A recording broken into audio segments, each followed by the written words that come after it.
Everyone, welcome to my Balag Vlog. Ako nga pala si John David Galvez. So ngayong araw, ang tuturo ko nga pala ay how to create Windows 7 bootable flash drive using Power ISO or Rufus. So let's start!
So, what's up? At kung mapapansin nyo po, di ko na ba nakita yung pag-download ko ng Windows 7 and yung Rufus. So, bali lalagay ko na lang po siya sa description. Yan po, yung link.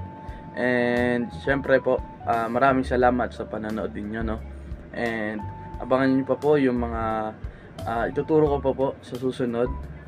Please subscribe po and like and click the notification bell. Maraming salamat sa inyong suporta. See you!